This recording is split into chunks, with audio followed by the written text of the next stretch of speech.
Gracias al Señor, hoy estamos disfrutando nuestra dominical como una experiencia muy especial de nosotros como iglesia.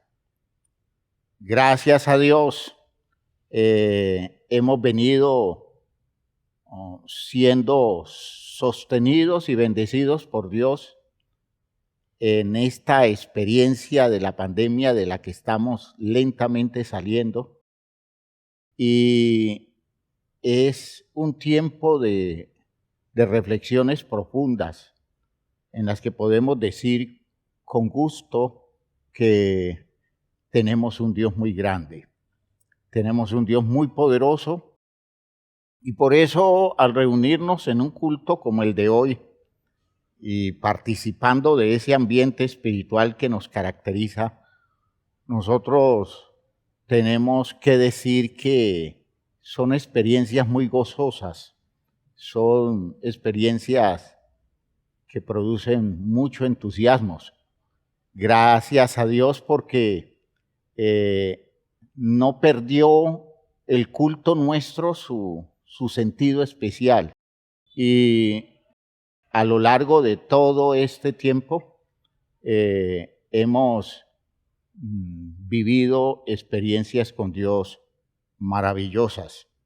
Ya en el mes de septiembre vamos a comenzar a hacer programas pilotos de apertura de las iglesias, y tenemos confianza de que esto también serán experiencias muy especiales en las que Dios estará demostrándonos que cada oportunidad es una ocasión especial para glorificar a nuestro Dios.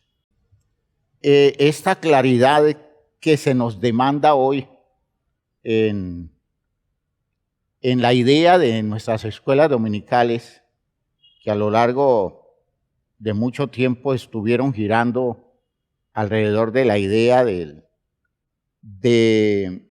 verdadero poder de la sangre de Jesucristo, que fue una idea en la que quise enlazar elementos varios de nuestras creencias para indicar un principio espiritual maravilloso que nos ha servido de guía para ir avanzando en otros campos, y ya estamos entendiendo la necesidad enorme que tenemos de crecer, y el crecimiento debe ser una pauta del trabajo de la iglesia. Por tanto, nosotros debemos descubrir y desarrollar la visión objetiva de los indicadores de crecimiento para el programa de Dios. Vamos a ir conociendo esto a partir de todas estas ideas que traemos. Es la continuación de lo mismo, pero entonces ya nos vamos a centrar en los elementos que están indicando que la gente está creciendo, porque si eso no se va a dar, hermanos, es un tiempo perdido la actividad religiosa. Así que bienvenidos a esta enseñanza dominical alrededor de temas tan necesarios para la vida de la iglesia. Les voy a pedir el favor que se pongan de pie. Vamos a hacer una oración y vamos a pedirle a Dios que nos afecte por su palabra, que nos despierte conciencia de la necesidad que hay en nosotros y que su palabra quiere comenzar a resolver, y que esa conciencia nos ponga en la actividad misma, en el compromiso del desarrollo de nuestra vida. Vamos a pedir a Dios no solo la palabra oportuna, sino las disposiciones actitudinales nuestras para corresponderle. Padre eterno, te damos gracias por esto que nos has concedido, este tiempo de reunión en el que estamos esta experiencia comunitaria en la que expresamos nuestras canciones, nuestra alabanza a ti, nuestro reconocimiento de tu grandeza. Gracias, Padre, porque nos estás metiendo en este mundo especial de la experiencia espiritual. Gracias, Señor, porque estamos avanzando hacia una claridad en la práctica de la obediencia a tu verdad. Ayúdanos entonces a entender hoy lo tuyo, a captar la revelación que se nos aporta a través de la enseñanza en esta mañana. Bendícenos entonces con todos los recursos que precisamos para asimilar y para disponernos a un cambio actitudinal frente a la vida, para hacer de la obediencia un programa serio en nosotros. En el nombre glorioso de Jesucristo, gracias, porque sé que estás obrando ya y estás perfeccionando la claridad de tu palabra en nosotros y estás abriendo espacios en nuestra mente para que llegue tu verdad, Señor, a ocupar un lugar especial donde surte efecto para muchas otras condiciones nuestras que necesitan el amparo y el apoyo del recurso de tu palabra. En el nombre de Jesús el Señor. Amén. Amén. Hermanos, siéntense, por favor. El capítulo 8 de la carta de Pablo a los Romanos es el testimonio de un proceso de maduración espiritual eficiente. ¿Ya? Es ese testimonio expresado en la terminología de la espiritualidad judeocristiana del primer siglo. Por eso su forma de presentación pues nos resulta muy impactante en el aspecto religioso. Pero eso es mucho más que eso. Y digo mucho más no porque el aspecto religioso no sea importante, sino porque para las claridades nuestras hoy, nosotros debemos descubrir verdades expresadas en ese texto como en muchos otros, que tengan que ver con las ideas claras de la doctrina que la Iglesia está desarrollando, en la necesidad urgente que tenemos nosotros de dar pasos seguros hacia el crecimiento espiritual, que es la razón de ser de la vida cristiana en este mundo, crecer en la dimensión espiritual como debe crecerse, porque de otra forma no hay manera de ser victoriosos. Y por favor, ustedes tienen que perdonar tanta insistencia en ideas, porque es la forma como se adoctrina. Es decir, uno no establece una claridad doctrinal con ideas que se expresan muy de vez en cuando, sino afirmando las ideas en el corazón y en la mente de los creyentes y que se den cuenta que eso es importantísimo, que eso es definitivo y que nosotros como creyentes debemos valorar las cosas de esa manera. Ese enfoque que le estamos haciendo a estos textos no contradice lo que tradicionalmente se ha enseñado, pero sí nos abre la posibilidad de entender que Dios ha querido buscar en nosotros, los creyentes, una visión mucho más elaborada de la práctica de la vida, ¿ya? Porque esto es aprender a vivir como correctamente se debe vivir. Si eso no pasa, por muchas ideas religiosas que metamos en la cabeza y por muchos argumentos en donde el discurso nuestro tenga grandes elaboraciones en la forma de entender muchos textos y hagamos unas expresiones homiléticas muy bien desarrolladas.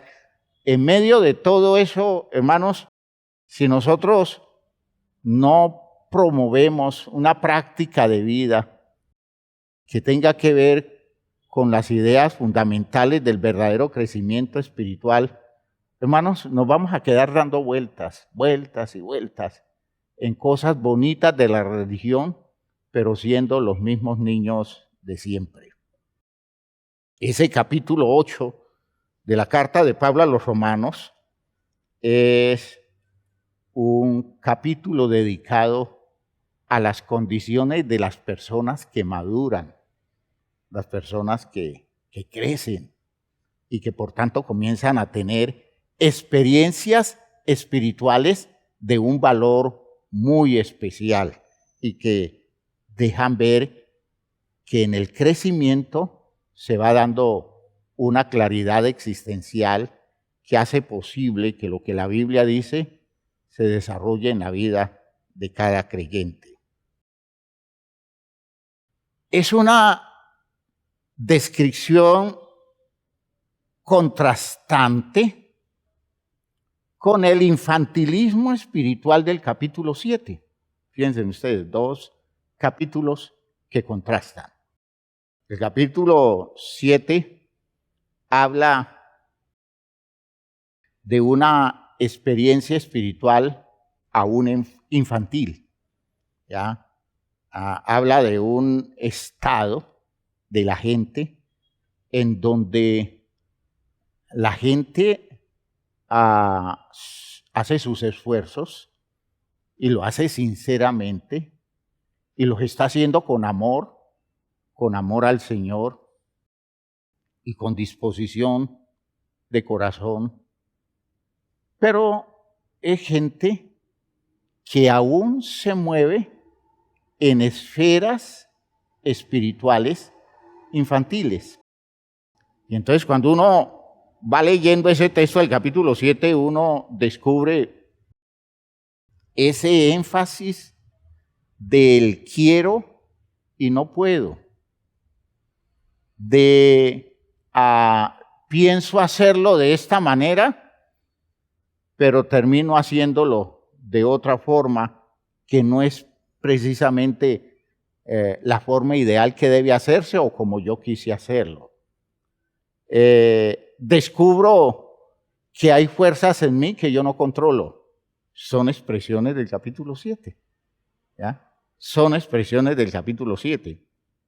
Voy a citarles literalmente algunas. En el versículo 14 y el versículo 15 del capítulo 7 dice el apóstol Pablo: porque sabemos que la ley es espiritual.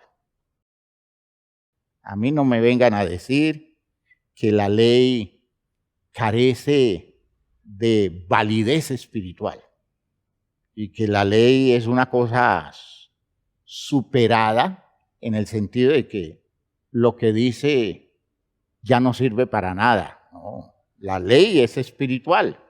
Pero, dice Pablo, yo soy carnal, vendido al pecado, porque lo que hago no lo entiendo. Pues no hago lo que quiero, sino lo que aborrezco, eso hago. Quiere decir que hay un descontrol interno, hay un desajuste, hay cosas que no se ponen de acuerdo allá adentro, porque una cosa es lo que quiero y otra cosa es lo que hago. Eso, en presentación de desarrollo, de maduración, de crecimiento en el orden espiritual, está indicando un estado infantil. Esa persona no ha crecido. ¿Por qué? Porque quiere muchas cosas, pero nunca hace lo que quiere porque no puede. ¿Ve? No tiene el poder, no tiene la fuerza interna, no tiene el desarrollo de la estructura para hacerlo. Hermanos, y eso uno nunca podrá hacer lo que no puede hacer. ¿Ya? El ejemplo que les he venido colocando. Usted ponga a un niño a mover un objeto pesado y el niño en la imaginación, en su mente y en el propósito de su corazón, él lo va a levantar y lo va a llevar. Apenas lo trata de agarrar, descubre que sus fuerzas no le dan. No puede. Hay que dejar que pasen unos 10, 12 o 15 años para que pueda levantar ese peso que hoy no puede levantar. Es decir, debe crecer. Debe crecer. Entonces, espiritualmente es lo mismo. La gente a veces se hace planes con razones espirituales, hermanos, planes maravillosos, proyectos muy especiales, pero cuando se tienen que dedicar a hacer las cosas, descubren dolorosamente que no pueden. Y entonces vienen las inculpaciones, vienen los juicios, y a la persona le dicen, es que usted vive en pecado, es que usted es una persona que tiene pecados ocultos, usted es una persona maliciosa. Bueno, tantas cosas que se le dice a alguien que quiere y no puede desde el punto de vista religioso, espiritual. Pero nadie le dice que el problema está en que debe dar pasos serios hacia un crecimiento para que mañana pueda. Eso no se trabaja. La gente cree que solo es recibir de Dios, que es el poder de Dios que le llega a la vida, y ese poder de Dios lo pone a funcionar a las mil maravillas y hace cosas extraordinarias. Hermanos, no entienden que hay que trabajar el crecimiento, porque eso no es así. Hay que trabajar el crecimiento. A propósito, con esto quiero resaltar la impertinencia de poner a los niños a desarrollar trabajo espiritual de mayores. Los niños predicadores, los niños ungidos. Hermanos míos, qué irresponsabilidad en el orden moral. Un niño puede decir muchas cosas, pero un niño no tiene cómo desarrollar un plan de vida, desarrollar una claridad, un conocimiento a partir de su experiencia vital, porque él debe comenzar a crecer. Como niño debe crecer, ¿ya? Él puede decir desde un púlpito cosas muy elegantes y llamar la atención porque sabe manejar un discurso, pero ¿quién le da crédito al trabajo de un niño que todavía no ha crecido? Hay que esperar que crezca a ver con qué resulta, a ver si lo podemos criar bien, a ver si lo protegemos, a ver si lo vamos metiendo por donde debe ser. Eso ni con Jesús pasó. Jesús era un genio. María vivía sorprendido con Jesús. Yo creo que las historias bíblicas no dicen nada de todo lo que Jesús debió hacer desde su infancia. José y María vivían escandalizados con ese muchacho.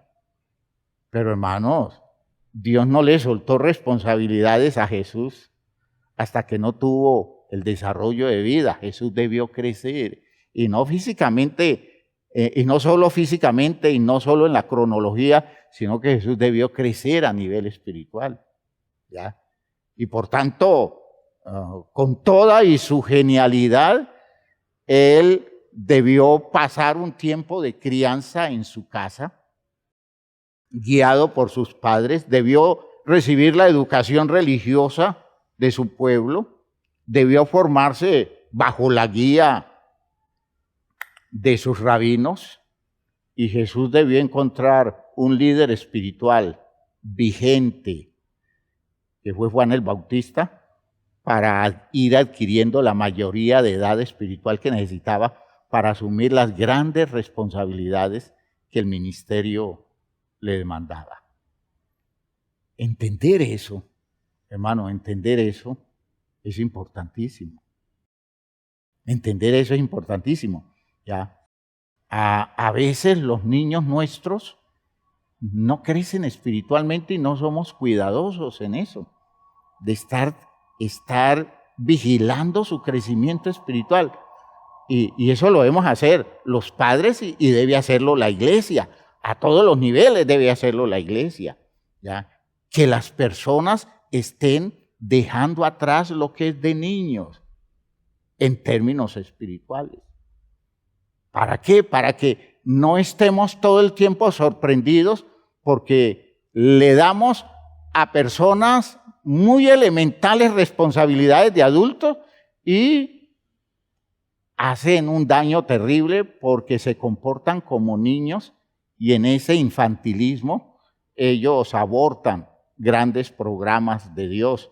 ¿Por qué? Porque no los promovemos al crecimiento, los queremos lanzar a una pelea religiosa cuando no tienen la edad moral, la edad espiritual que necesitan tener, el desarrollo de una vida en términos espirituales, de modo que sean garantía. ¿Por qué? Porque el que crece no decrece. Escuchen lo que estoy diciendo. El que crece no decrece. Y nuestras grandes fallas, nuestras terribles fallas, nuestros errores, nuestros pecados, van guardando relación con el grado de madurez que tenemos. Ahora, una persona adulta espiritualmente puede pecar y puede desfasarse enormemente, pero si las personas están creciendo como debe ser, como debieran estar creciendo, hermanos míos, esas personas tienen posibilidades enormes de no caer en las cosas que comúnmente la gente cae. Por eso, esa idea del texto es enorme. La ley es espiritual, mas yo soy carnal, vendido al pecado, porque lo que hago no lo entiendo, pues no hago lo que quiero, sino lo que aborrezco, eso hago. Ahora, en el versículo 18, el apóstol Pablo dice, yo sé que en mí, esto es, en mi carne, aquí carne es condición biológica, ¿ya? Es mi condición corporal. Yo sé que en mí, esto es, en mi carne, no mora el bien. ¿Y qué quiere decir? No lo he sometido, no la he sometido a todo el poder del bien. Por tanto, está hablando un niño. Está hablando un niño. Todavía no ha tomado el control de toda su condición física. Y aún en lo físico, a nosotros nos acontece eso, ¿ya? Se necesita crecer lo suficiente para tomar el control total de nuestro cuerpo, aún biológicamente.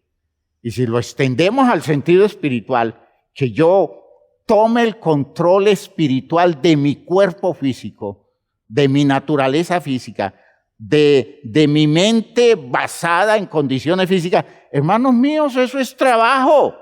Eso es el verdadero crecimiento espiritual, ¿ya? Si en lo físico es complicado, hermanos, en lo espiritual es mucho más exigente. Y entonces dice el apóstol Pablo, yo sé que en mí esto es, en mi carne, no mora el bien, porque el querer el bien está en mí, pero no el hacerlo. Y esa condición enormemente conflictiva. Quiero esto, pero no puedo hacer más que esto. Está indicando falta de desarrollo. Simplemente está indicando falta de desarrollo. En la preparación de los atletas para sus competencias, Los entrenadores llevan al atleta en un proceso y ellos le van midiendo en un programa que hacen los tiempos que van logrando, ¿ya? Y ellos no esperan que los tiempos de récords que pueden lograr en una competencia importante no se logran comenzando el entrenamiento, ni busca que lo logren, sino que vaya subiendo poco a poco, poco a poco. ¿Por qué? Porque tiene que preparar la musculatura, porque tiene que preparar la mente, porque tiene que preparar toda su estructura de atleta para dar ese tipo de medida. Es lo mismo espiritualmente hablando, hermanos míos. Todo esto requiere un trabajo y cuando no está la preparación, se presentan estas expresiones, porque el querer el bien está en mí, pero no el hacerlo. En el versículo 21 el apóstol Pablo dice, así que queriendo yo hacer el bien, hallo esta ley, que el mal está en mí. ¿Ve? Esa es la ley que yo encuentro en ese deseo que tengo de hacer el bien. Yo quiero hacer el bien, pero me encuentro con un problema muy serio, y es que mi estructura maleducada, deformada, criada con un criterio equivocado en el mundo, no me corresponde, porque esa estructura le corresponde a un funcionamiento que no honra al propósito de Dios. Y dice, yo sé que, así que queriendo yo hacer el bien, hallo esta ley, que el mal está en mí. Porque según el hombre interior, me deleito en la ley de Dios. Pero veo otra ley en mis miembros que se revela contra la ley de mi mente y que me lleva cautivo a la ley del pecado que está en mis miembros. Toda esa condición de conflicto, querer distinto de hacer, entender distinto de vivir, solo está señalando en términos espirituales una cosa evidente, y es que la persona no ha crecido, no ha desarrollado, no ha madurado. Eso es lo que realmente se termina descubriendo en esa perspectiva que se va dando de una persona muy bien intencionada, pero que no tiene resultados válidos. Ahora, ¿cuánta gente en la iglesia es así? Podría decir que la mayoría. ¿Y qué quiere decir eso? Que parece que no ha sido claro el hecho de que hay que crecer. No ha sido claro, ¿ya? Porque se ha interpretado la vida de otra manera, porque se ha interpretado la práctica religiosa de otra manera, y los resultados no aparecen, los resultados no se dan, y la gente todo el tiempo está viviendo ese conflicto. Una cosa es lo que yo quiero y otra cosa es lo que termino haciendo.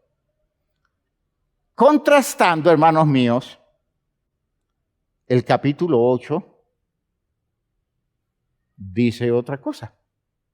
Es todo un contraste. Y es muy marcado el contraste. Ya. En ese capítulo 8, entonces se está mostrando a un hombre victorioso, a un hombre con la madurez y como consecuencia el respaldo divino expresándose con solvencia en su estructura humana, esa madurez que necesita para que la obra de Dios, el respaldo de Dios se exprese abundantemente, es es una indicación de que una persona ha crecido lo suficiente. Y ha dedicado mucho tiempo a dejar atrás cosas para asimilar una forma de vivir distinta, lo que ha posibilitado de que el poder de Dios, el poder del Espíritu de Dios, se exprese en esa vida con resultados sorprendentes. Y por eso dice, por ejemplo, los primeros 4 versículos.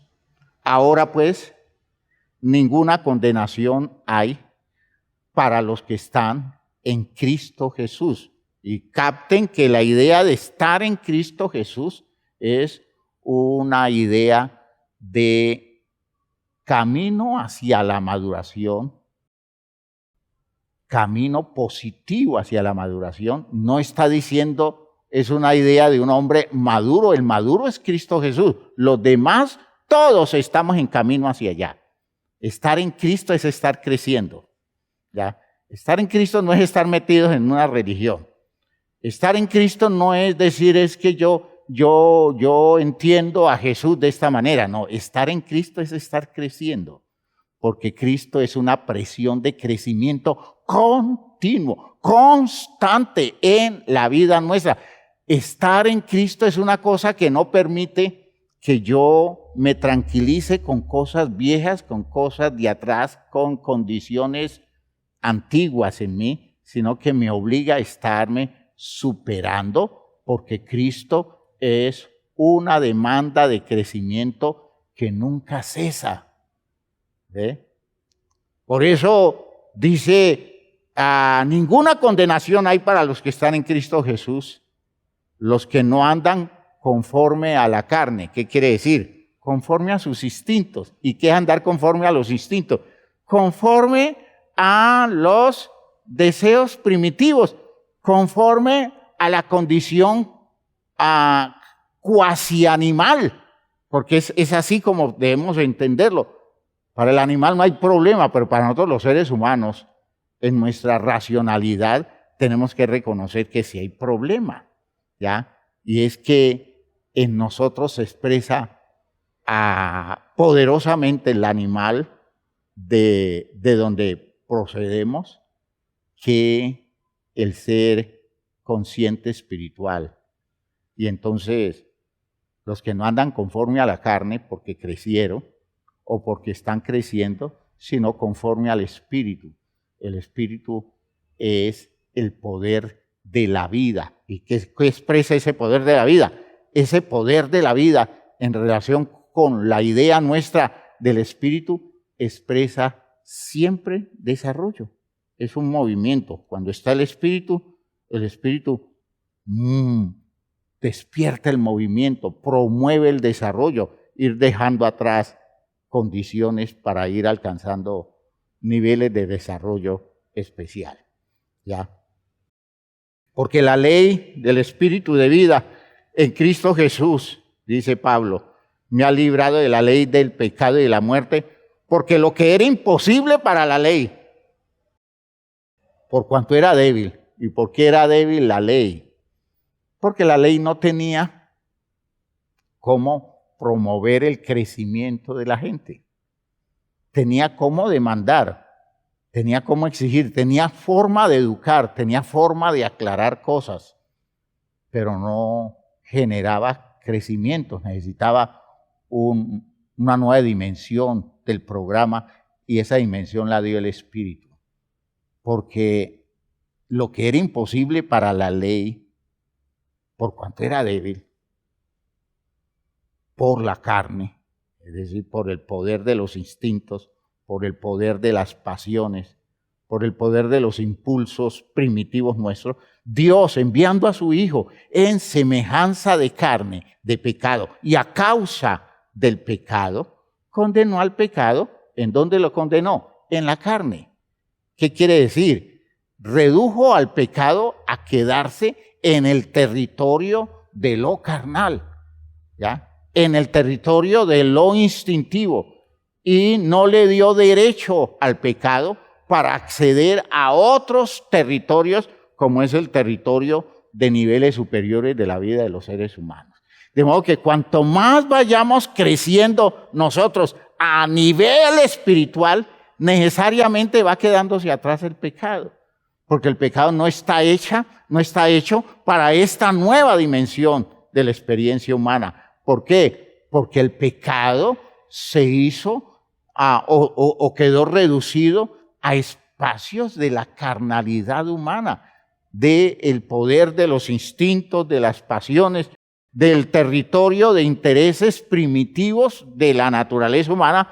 Pero cuando un ser humano va creciendo, es como si se fuera liberando de todas esas condiciones perturbadoras que lo inducían fácilmente al pecado, ¿ya? Para que la justicia de la ley se cumpliese en nosotros, que no andamos conforme a la carne, sino conforme al Espíritu. Entonces, miren ustedes que es un territorio de crecimiento, ya no es conforme a la manera primitiva, elemental, infantil de vivir, sino conforme a una dimensión de madurez que nos permite a nosotros dejar atrás la fuerza de los instintos, porque los controlamos a partir del nivel de funcionamiento superior en nosotros. En el versículo 7 del capítulo 8 dice Pablo: por cuanto los designios de la carne son enemistad contra Dios, porque no se sujetan a la ley de Dios, ni tampoco pueden. Entiendan, ese es el no poder del infantilismo espiritual. No pueden. Yo no le puedo pedir a una persona que no ha crecido espiritualmente que obedezca a Dios. Hará una que otra cosa. Cumplirá con 2 o 3 requisitos y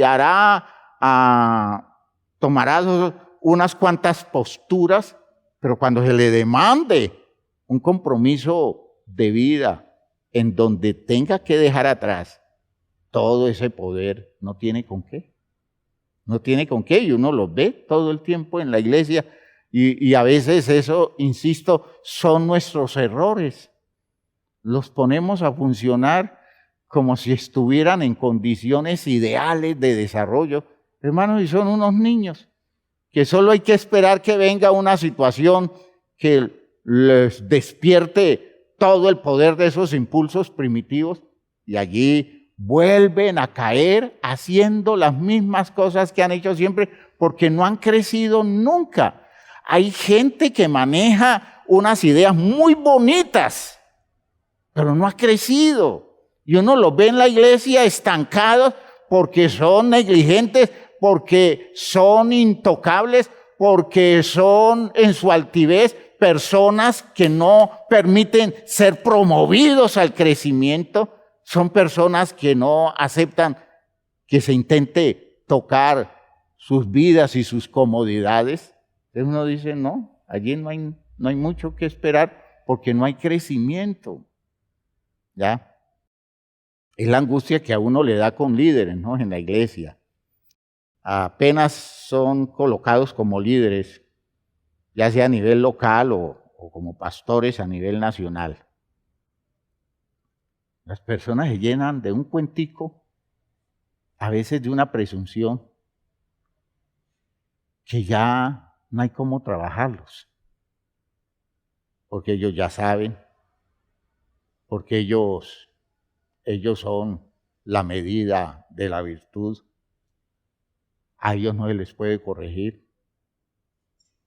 Ellos manejan argumentos bien elaborados, con versículos bíblicos bien concatenados, alrededor de las justificaciones que hacen de todo. Entonces uno dice, ese se volvió intratable, ese se volvió inmanejable. Por tanto, el estancamiento le llegó, dejó de crecer, ¿ya? Muy seguro, muy convencido, muy segura, muy convencida, pero dejó de crecer. Y eso en sí es algo muy triste, eso en sí es algo terriblemente lamentable. ¿Ya? En esa visión del texto, el apóstol Pablo dice: por cuanto los designios de la carne son enemistad contra Dios, porque no se sujetan a la ley de Dios, ni tampoco pueden. Y los que viven según la carne, pues no pueden agradar a Dios. Es que eso no es cosa de que intente hacerlo, mijo. Usted puede, y podemos hinchar por la gente como motivándolos para que hagan y hagan, pues hacen hasta que revientan, porque no tienen con qué, porque no han crecido. En cambio de estar haciendo eso, debiéramos estar haciendo el trabajo de moverlos a un crecimiento auténtico. De moverlos hacia un crecimiento auténtico.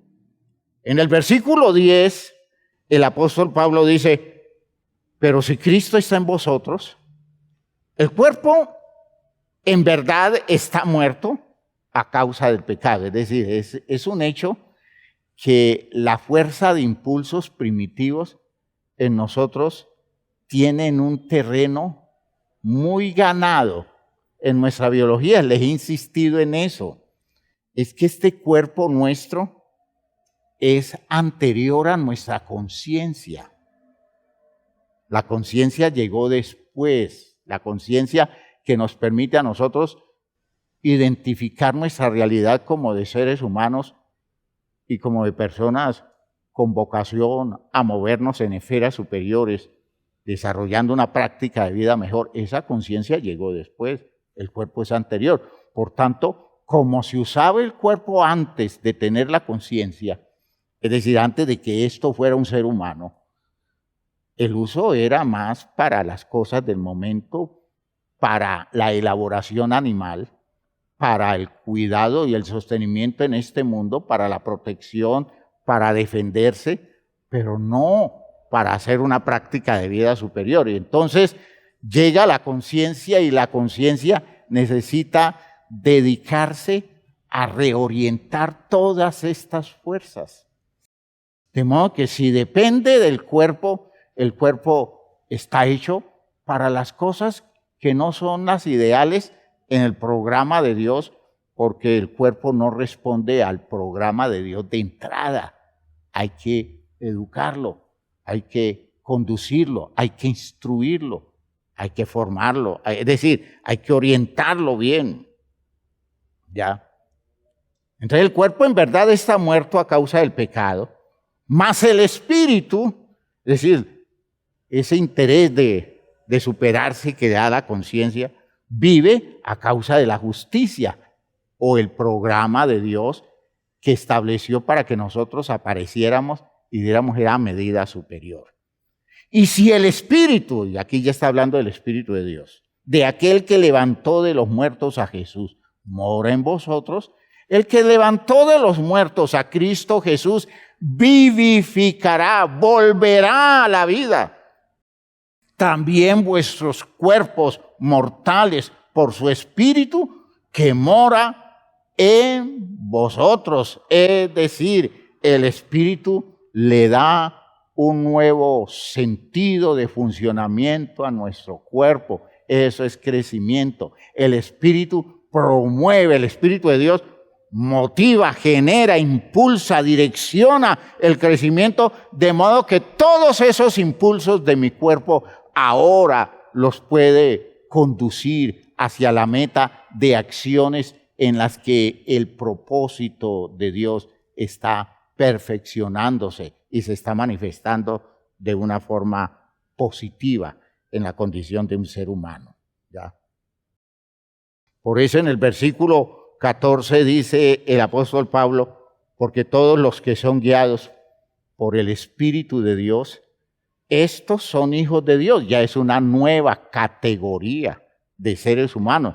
Y el Hijo de Dios es un ser maduro. Hermanos, el Hijo de Dios, oigan, el Hijo de Dios no es alguien que es por nombramiento, es alguien que llega a recibir esa dignidad, que nosotros la asumimos como adoptiva, llega a recibirla en la práctica existencial a través del crecimiento. Hay un momento en que un ser humano deja de ser el hijo de los hombres común y corriente para convertirse en un hijo de Dios. Y eso no lo da porque Dios lo decretó simplemente. Eso lo da porque con toda la propuesta de Dios, con todos los derechos a los que se acoge la persona da pasos conducentes hacia el crecimiento. De modo que creciendo en lo básico, llega a recibir el honroso nombre de un verdadero hijo de Dios. Es cosa de crecimiento, hermano. Por favor. Ahora usted me podrá decir, no, pero es que es Dios quien lo declara. Pues sí, claro, Dios lo declara y Dios lo promete. ¿Pero para quién?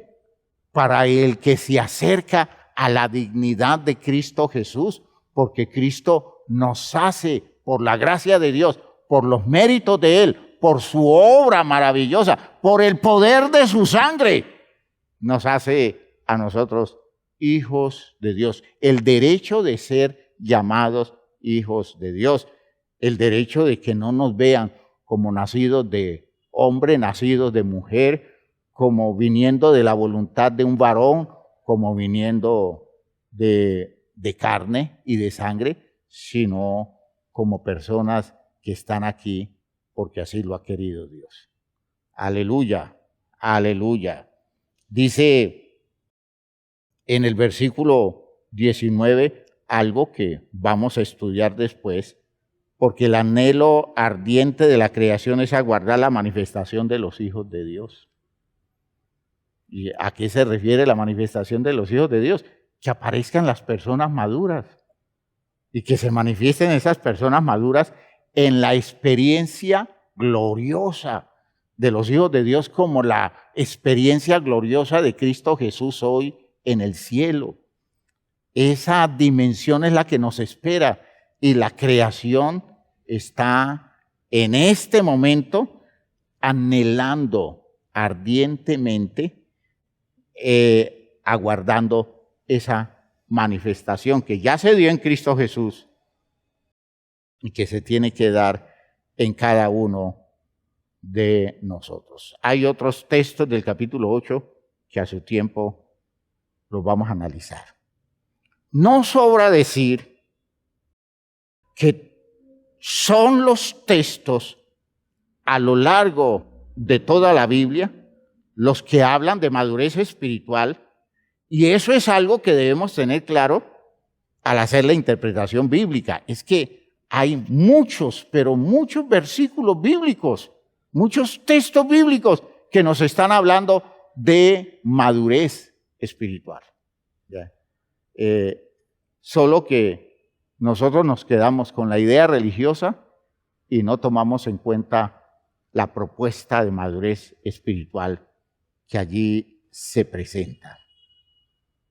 Entonces, hermanos míos,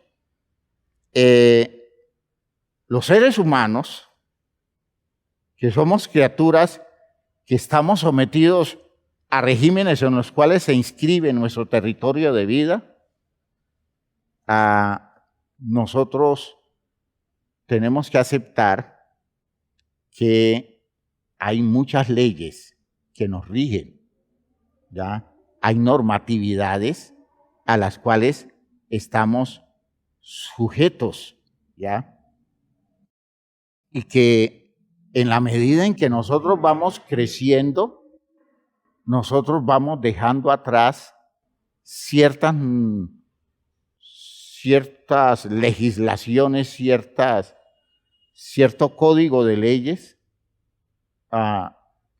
que ya lo superamos y que por tanto tenemos que movernos a otro nivel de propuesta, en otra dimensión. ¿Ve? Y es muy interesante en estos dos capítulos cómo Pablo hace mención de esas categorías de leyes.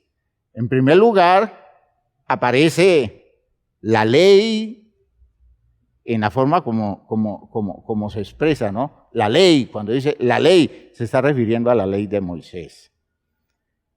La ley de Moisés es revelación básica de lo que es correcto para la vida del hombre en su vida natural. Dios le dio a Moisés la ley para regir a un Israel, un pueblo infantil, un pueblo niño que tenía que comenzar a crecer. Y la ley de Moisés le sirvió de guía, decíamos en ocasiones anteriores, de ayo, que lo ayudó a conducirlo por el camino para irle dando cauce a su crecimiento, ¿ya? Pero que el pueblo, en la forma como lo asimiló y los líderes religiosos como manejaron las cosas, no promovieron el crecimiento, sino que la gente se quedó dando vueltas alrededor de las normas básicas de la ley de Moisés, que para la vida natural nuestra, como seres humanos en este mundo, tratando de ubicarnos en obediencia básica a lo que Dios dice, es estupenda.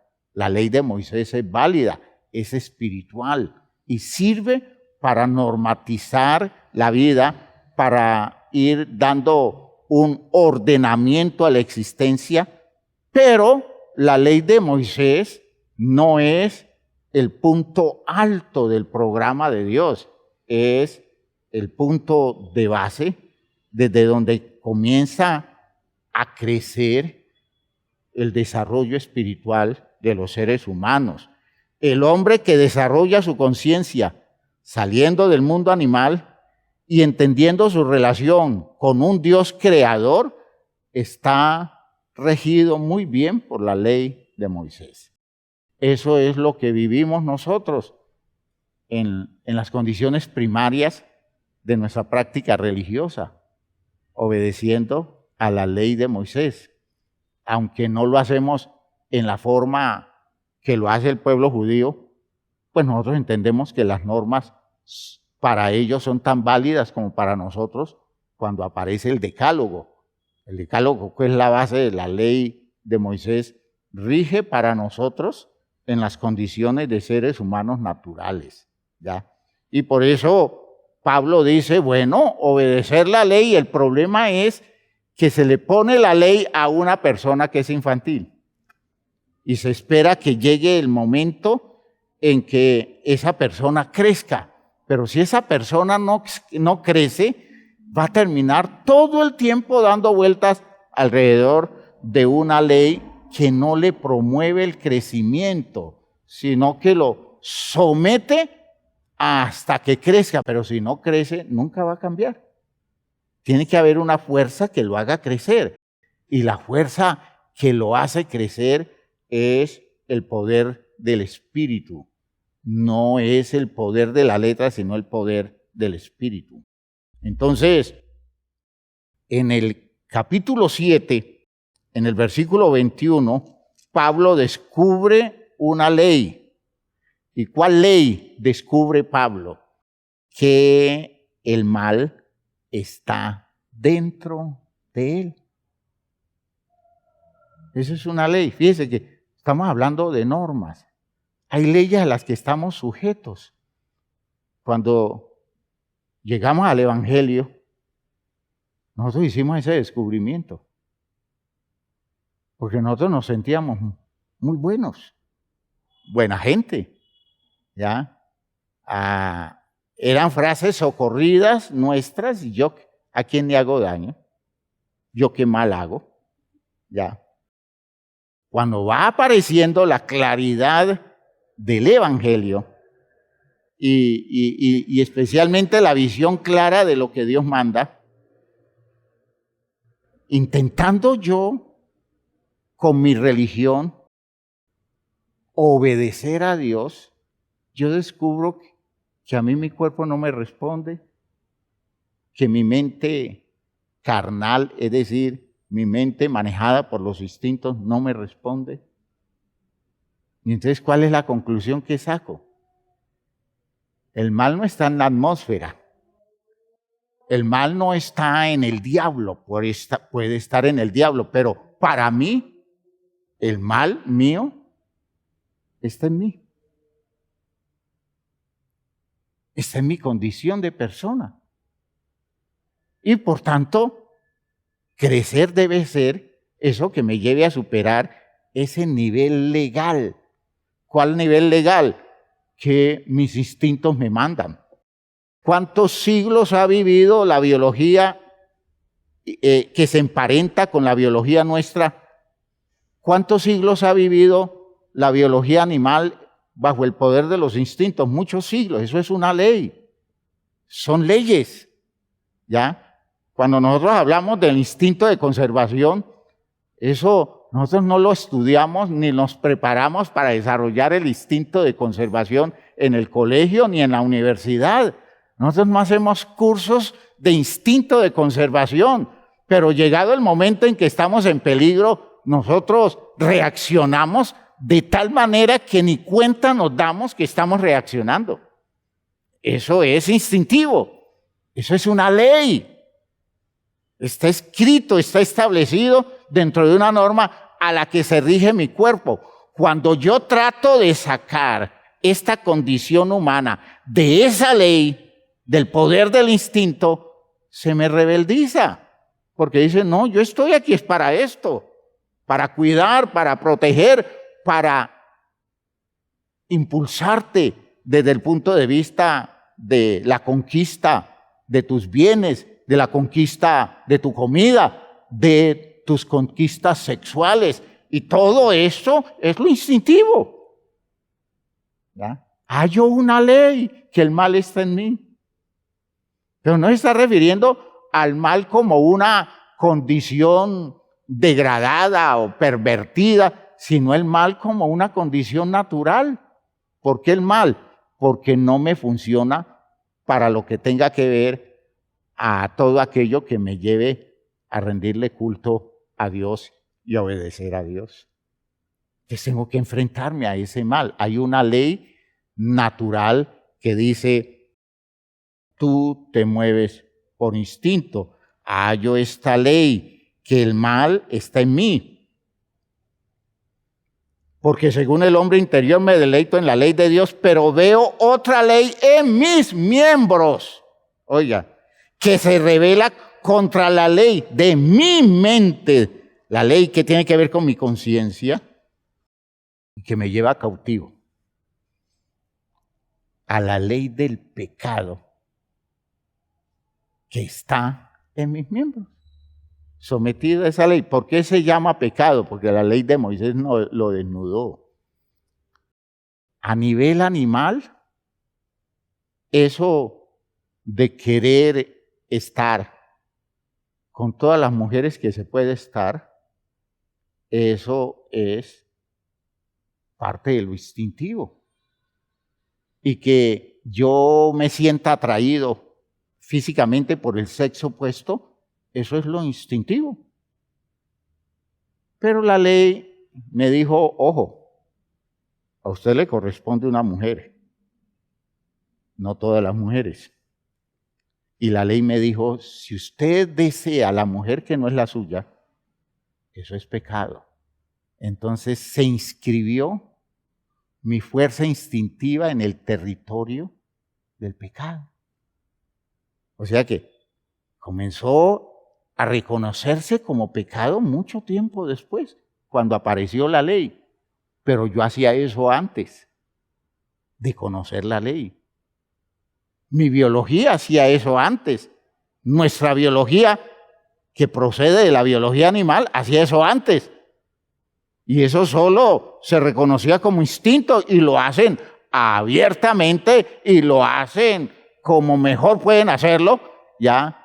Y la ley les dice eso, coman lo que más puedan comer, coman lo que tengan a su alcance, pero ahora nosotros tenemos que regularnos porque la ley de Moisés dice, es que tú no te puedes comer la comida del otro. Tú tienes que respetarle al otro la comida. Entonces yo tengo que decir, esta es la porción de él, esta es la mía, pero cuántas ganas tengo de echarle mano a la porción de él. Cuántas cosas así bajo el poder de los impulsos, que ya no simplemente son impulsos, sino pecado. ¿Por qué? Porque la ley lo dice, la ley me lo aclara, pero la ley no me hace victorioso. ¿Cómo logro ser victorioso? Creciendo más allá de lo animal, creciendo más allá del poder simplemente instintivo, creciendo hacia donde crecen los hijos de Dios. Aleluya, aleluya. Esa es otra forma de ley. Ya. La ley del Espíritu de vida en Cristo Jesús ya es otra ley que está por encima de la ley de Moisés, que está por encima de la ley del pecado, que está por encima de la ley de la muerte. ¿Y cuál es la ley de la muerte? Nacemos y nos morimos. ¿Por qué? Porque esto se desgasta. ¿Por qué? Porque esto se va descompensando. ¿Por qué? Porque todo se va degradando. Eso es lo natural. Está hecho, está establecido para los hombres que mueran. Eso está establecido. ¿Por qué está establecido? Porque nuestra biología es así. Eso es una ley, la ley de la muerte. Pero apareció una nueva legislación que Pablo la define como la ley del Espíritu de vida en Cristo Jesús, que me libra de esa ley del pecado y de la muerte. ¿Y en qué consiste esta ley del Espíritu de vida en Cristo Jesús? Es un nivel de demanda superior para la persona que crece con el crecimiento que ha tenido Cristo Jesús. Es una ley que me mueve al crecimiento, es una ley que me impulsa, es una ley que me lleva a ser cada vez más como Jesús es hoy. El Jesús glorificado, maduro, solvente, que regenta toda la creación. Ese me impulsa a través de esa nueva estructura legal que me lleva a crecer cada día más y voy dejando atrás todas esas condiciones primitivas, de modo que ya me rige no la ley del pecado, no la ley de la muerte, sino la ley del Espíritu de vida en Cristo Jesús. ¿Qué quiere decir?